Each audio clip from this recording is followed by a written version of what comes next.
اعوذ باللہ من الشیطان الرجیم بسم اللہ الرحمن الرحیم۔ ناظرین کرام السلام علیکم ورحمۃ اللہ وبرکاتہ۔ انشاءاللہ تبارک و تعالی آج ہم لوگ پڑھیں گے شرح میعات و اعمیل کے النوع الخامس۔ اب تک جو ہے وہ اس سلسلے میں ہم لوگ جو ہے وہ تقریباً 16 ویڈیوز بنا چکے ہیں۔ انشاءاللہ تبارک و تعالی یہ ہوگا ہمارا پارٹ نمبر 17، ٹھیک ہے۔ تو اب جو ہے یہاں پر ہم لوگ بات کر رہے ہیں حروف ناصبہ کے بارے میں، ان کے بارے میں بتا چکا، لن کے بارے میں، کئی کے بارے میں بات چل رہی تھی، اس کی میں نے آپ کو مثال دے دی ہے۔ اور اب جو ہے اس مثال کی بھی تھوڑی سی وضاحت ہے، اور وہ جملہ یہ ہے کہ فَإِنَّ الْإِسْلَامَ سَبَبٌ لِدُخُولِ الْجَنَّةِ، ٹھیک ہے، کیونکہ اسلام دخول جنت کے لیے سبب ہے نا۔ تو یہاں پر ایسا ہی کہا تھا ہم نے کہ اس کا ما قبل ما بعد کے لیے سبب ہوتا ہے، تو یہی والی مثال ہم نے دی کہ اسلم تو کوئی ادخل الجنت، کیونکہ اسلام دخول جنت کے لیے سبب ہے۔ جیسے کہ اب اس جملے کی ہم لوگ ترکیب کریں گے فَإِنَّ الْإِسْلَامَ سَبَبٌ لِدُخُولِ الْجَنَّةِ، تو فا کو برائے تعلیل آپ کہہ دیں یہاں پر،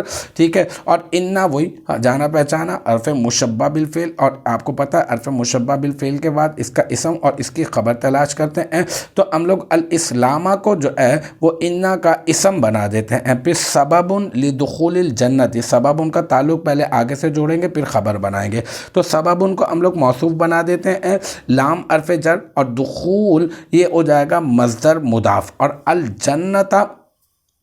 یہ بن جائے گا مضاف الیہ، یہ بن جائے گا مضاف الیہ، ٹھیک ہے۔ اور پھر جو ہے مضاف الیہ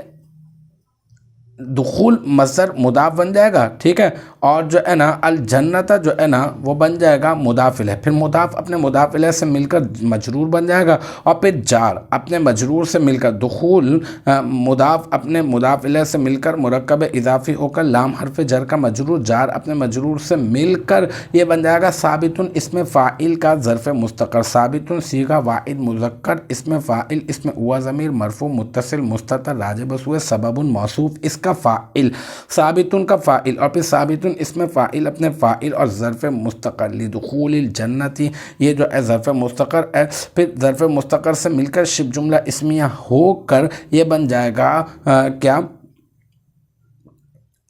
موصوف کی صفت، سبب موصوف کی صفت، پھر سبب موصوف اپنی صفت سے مل کر یہ بن جائے گا انا حرف مشبہ بالفعل کی خبر، اور پھر انا حرف مشبہ بالفعل اپنے اسم اور اپنی خبر سے مل کر بن جائے گا جملہ اسمیہ خبریہ۔ تو الحمدللہ ہمارا پارٹ نمبر 17 بھی اپنے اختتام کو پہنچا۔ مجھے امید ہے کہ یہاں تک کی جو بات ہے وہ آپ کی سمجھ میں آ گئی ہوگی۔ انشاءاللہ تبارک و تعالی نیکسٹ ٹائم اگلی ویڈیو اگلی کلاس کے ساتھ ملاقات ہوگی۔ جب تک آپ اپنا بہت خیال رکھیے گا، وآخر دعوانا ان الحمدللہ رب العالمین۔